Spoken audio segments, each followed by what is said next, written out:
उठाएंगे और लाल चौक पर भारत का तिरंगा फहराएंगे।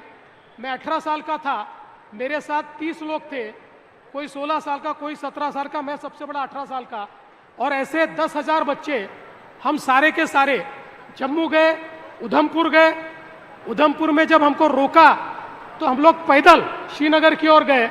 उसके बाद हमको मिलिट्री ने रोका, फिर हमको अरेस्ट किया, फिर जम्मू में लाया, फिर हम दिल्ली में आए। दिल्ली में प्रधानमंत्री के आवास का हमने घेराव किया और फिर प्रधानमंत्री जी को हमने झंडा सौंपा कि आप अगर लाल चौक पर हमको झंडा नहीं लगाने देते तो आप जाकर लाल चौक पर झंडा लगाइए। ये बात अलग है कि प्रधानमंत्री उस समय नहीं लगा पाए। और 1992 में आपको याद होगा कि हमारे मुरली मनोहर जोशी जी और मोदी जी, इनके नेतृत्व में वापस जाकर हमने लाल चौक पर पहली बार भारत का तिरंगा लहराया। तो वो शुरुआत है। और वहां से लेकर इतने आंदोलनों में मैंने पार्टिसिपेट किया। मैं 20 साल का था जिस समय राम जन्मभूमि आंदोलन में मैं प्रयागराज गया, वहां से अयोध्या की तरफ गया, और उस समय एक प्रकार से पहली बार गोली चलती कैसी है मैंने देखी। हमारे ऊपर गोली चली, डंडे बरसे, और बाद में हमको अरेस्ट किया।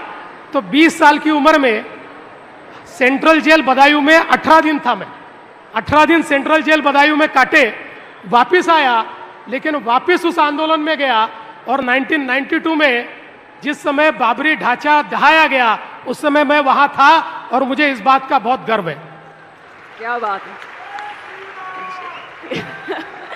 जब शुरुआत ऐसी है तो आपको प्रेशर हैंडल करना आ ही जाता है। प्रेशर की बात कर रहे हैं, तिलक वर्मा है हमारे साथ। तिलक,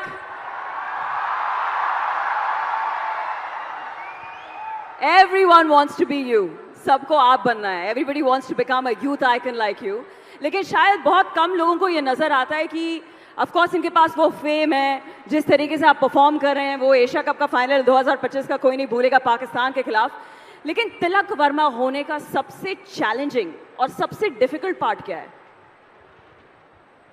फर्स्ट ऑफ ऑल नमस्ते Nagpur. I am extremely happy to see you all here today, and there are so many young people, so many dreams. So it's important, it's very important to courage to turn those dreams into reality. And ma'am अब बोलना है तो pressure तो बहुत रहता है, जैसा आपने बता रहे थे कि पाकिस्तान के साथ, तो as a same common human being की तरह ही मेरा धड़कन भी एकदम बहुत तेज चल रहा था। तो स्पेशली उस समय मुझे लगता था कि जब 11 लोग खेल रहे थे हम लोग, तो देश के लिए रिप्रेजेंट कर रहे हैं, तो उस समय जो भी जीत आएगा तो हम लोगों के ऊपर ही है।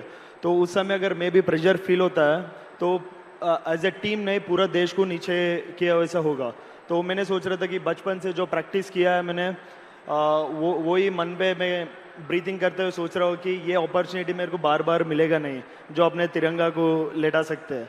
तो वही दिमाग में चल रहा था और बचपन से बहुत मेहनत की है, तो वो सब चीज़ बस उस समय सोच रहा था और बाकी सब भगवान ने दिया है।